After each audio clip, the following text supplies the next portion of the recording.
Bonjour et bienvenue sur Expert, la chaîne qui vous conseille. Vous pouvez nous retrouver tous les jours à la télévision, mais également sur www.expertradio.fr et également sur le site internet experttélé.fr. Avec nous aujourd'hui notre spécialiste en médecine morphologique et anti-âge, le docteur Lydia Houry. Bonjour docteur. Bonjour. Donc rappelez-nous un petit peu quelle est votre discipline et je crois également que vous êtes membre de la Société française de médecine morphologique et anti-âge, c'est bien cela ? Oui, donc je suis présidente de la Société française de médecine morphologique anti-âge qui représente et soutient cette discipline qui est une véritable révolution médicale. La médecine morphologique anti-âge qui est enseignée de manière universitaire, reconnue par l'ordre des médecins. Donc c'est une nouvelle discipline née en 2006 et qui va permettre aux patients de pouvoir vieillir en bonne santé.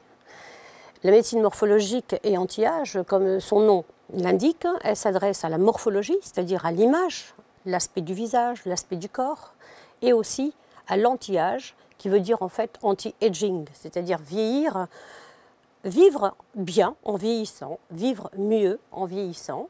Et elle s'adresse, cette médecine, à la prévention des effets de l'âge. L'âge, c'est très bien, mais il a des effets. Très bien, donc aujourd'hui on va se focaliser essentiellement donc, sur votre discipline, la médecine morphologique et anti-âge. Est-ce que vous pouvez nous préciser rapidement, puisque nous avons une question de téléspectateurs à ce sujet, quelle peut être la population concernée? Est-ce qu'il y a un type de population qui vieillit plus vite que d'autres? Est-ce qu'il y a des signes à observer? Alors, les progrès médicaux ont permis une longévité notable. Donc aujourd'hui on sait qu'on va vieillir quasi ordinairement jusqu'à 100 ans. Or, le corps, est-ce qu'il a été géré pour produire pendant 100 ans? Non. Il va donc produire de moins en moins à partir du premier jour de la vie. Et à un moment, cette insuffisance de production risque de devenir une carence. Et nous, les médecins morphologues anti-âge, nous devons prévenir ces effets de l'âge, ces effets délétères de l'âge, qui sont soit liés à une hérédité qui ne peut pas nous combler totalement, soit à un mode de vie, soit une carence tout à fait naturelle de nos organes. Et donc, on doit dépister cette carence, trouver quelles sont les productions insuffisantes et venir les compléter pour que la personne continue de vivre et de fonctionner normalement, puisque grâce à la longévité, elle va voyager, elle va garder ses enfants, ses petits-enfants et même ses arrière-petits-enfants. Et puis, elle va travailler plus longtemps. Donc, la personne aujourd'hui doit se sentir en bonne forme morale et physique pendant plus longtemps qu'avant, au moins 40 ans de plus qu'avant. Comment pouvons-nous guider nos téléspectateurs qui nous regardent? Est-ce qu'il y a un moment des signes physiques ou des signes peut-être psychologiques, une fatigue qu'il faut observer pour se diriger vers vous pour consulter un médecin morphologue anti-âge? Aujourd'hui, les gens nous consultent pour simplement faire un bilan anti-âge. Est-ce qu'à mon âge, 30 ans, 40 ans, 50 ans, 60 ans, 70 ans, 80 ans, 90 ans, est-ce qu'à mon âge, aujourd'hui, j'ai toutes les suffisances de production parce que voilà, j'ai un peu mal à la tête depuis un an, pourtant tous mes bilans standards sont normaux et je me sens fatiguée le matin, pourtant tout est normal dans mes bilans biologiques. C'est à nous de, à partir d'un interrogatoire et d'un bilan spécialisé, qui est un bilan de morphologie anti-âge, va nous permettre de suspecter et de trouver la carence. Parfois, il suffit de rajouter un peu de zinc, un peu de cuivre et puis la personne se sent de nouveau en forme.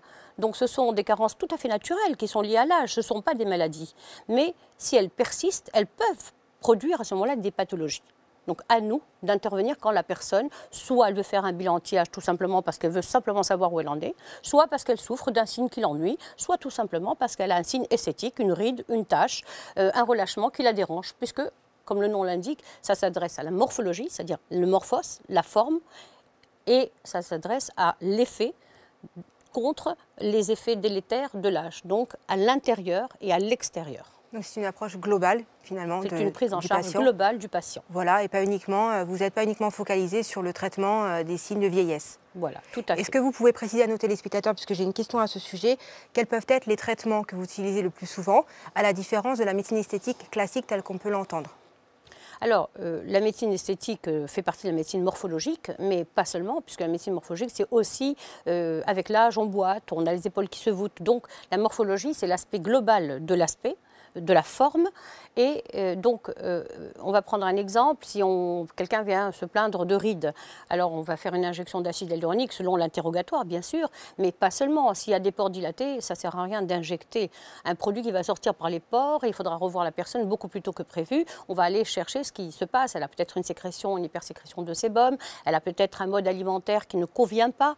Donc, on va faire un interrogatoire serré sur tout ce qui se passe dans sa vie, comment elle vit, est-ce qu'il y a du stress, qu'est-ce qu'elle mange, et on va pouvoir traiter le fond avant de traiter la forme.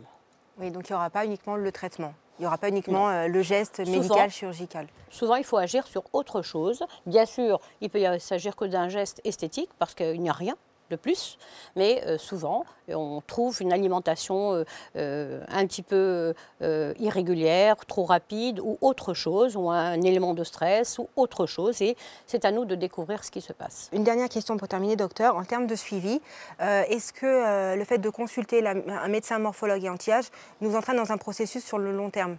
Ou est-ce qu'on peut consulter un médecin morphologue anti-âge, c'est parce que soit on est gêné par un signe rebelle, soit on est gêné par son aspect, soit on est gêné par une prise de poids, il y a quelque chose qui nous gêne et qui ne se traite pas habituellement. Donc, on vient consulter un médecin morphologue anti-âge pour lui poser cette question et lui faire un tour d'horizon sur notre prise en charge. À partir du moment où il y a quelque chose qu'on a réglé, c'est terminé. Si par contre ça nécessite un suivi, c'est-à-dire une surveillance, un auto-entretien, eh bien on participe à ce moment-là à cet auto-entretien par des consultations que le patient va susciter ou demander.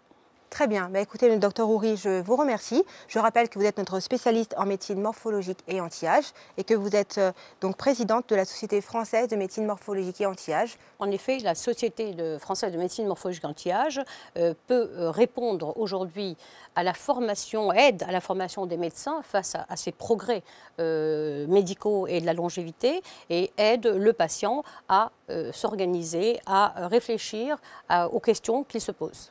Très bien. Écoutez, merci docteur Houry. Restez avec nous tout de suite, un nouvel expert.